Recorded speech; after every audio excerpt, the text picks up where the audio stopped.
All right, welcome in, motorsport fans. We are back at the legendary, totally adrenaline-fueled Sachsenring to dissect the 2026 German MotoGP Saturday Sprint. Let's break down the action, the fierce battles, and those dramatic results in today's Explainer Digest. Okay, let's just dive right into this. We're going to be covering the stage and new rules, the race developments, the final sprint results, and of course, how this all shakes up the championship rankings. Section 1. The stage and new rules. So the Sachsenring layout. It is a completely unique beast on the calendar. At just 3.671 kilometers, it is incredibly tight and runs anti-clockwise, meaning it is massively dominant on left-hand corners. And because of this brutal, kind of lopsided layout, the left shoulder of the tire takes an absolute beating. This means tire management and, crucially, your grid position basically dictate your entire race. Which actually brings us to a massive rule change that debuted this weekend. To improve safety, the starting grid spacing has been totally overhauled. The vertical gap between the bikes increased from 3 meters to 4, and the row gap widened from 9 meters to 12. I mean, that completely alters the launch dynamics for the entire pack. You know, riders were already calling it an absolute nightmare to overtake here. With this new, wider grid spacing on such a tight track, making a move in those crucial first corners is physically so much harder now. It means the frantic first corner dive bombs we're so used to seeing are kind of a thing of the past. Securing that whole shot right off the line, literally never been more critical. All right, moving on to Section 2, race developments and highlights. Let's look at how this intense 15-lap sprint actually unfolded. So, Marc Marquez had a tiny bobble off the line, but he quickly recovered and secured that all-important hole shot. By mid-race, the sheer pace created this intense 8-rider train right at the front. Then, coming into the final laps, Fabio Di Giannantonio launched a relentless attack on the top two, keeping everyone completely on the edge of their seats. But honestly, Marc Marquez led all 15 laps perfectly from pole position. Despite some really intense early pressure from AI.The and Di Giannantonio, his defense was just an absolute masterclass. He retaliated instantly, dictated the pace, and honestly showed exactly why he's considered the absolute king of the ring. Meanwhile, his brother Alex Marquez was right there on his tail, eventually finishing second. What's fascinating here is that Alex actually admitted he was riding in safety mode.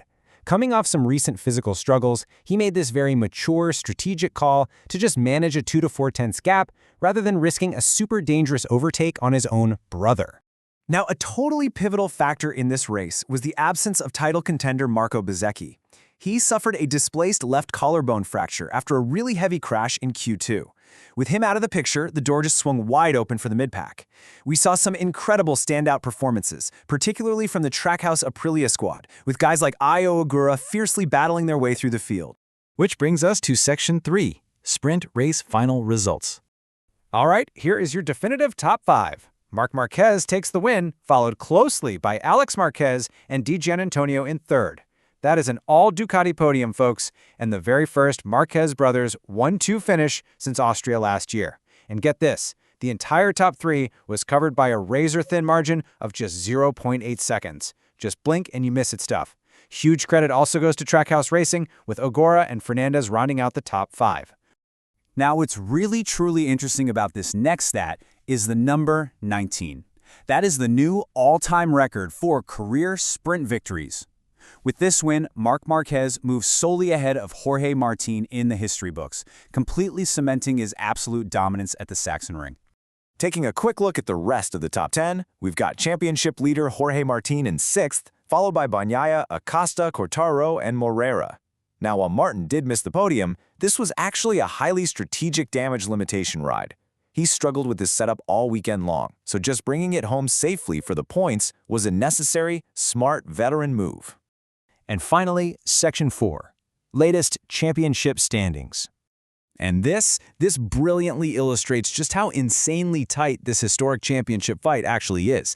The top 5 riders are separated by a ridiculously tight margin of just 32 points. It is absolutely anyone's game at this point in the 2026 season.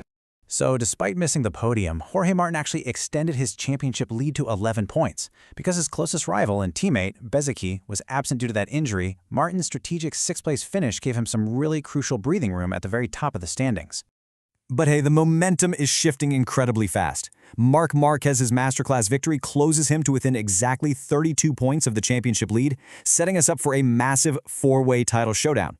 I mean, mathematically speaking, Gianantonio and Ogura are also well within range to just snatch the lead on Sunday, depending on how the cards fall. So that leaves us with one massive question.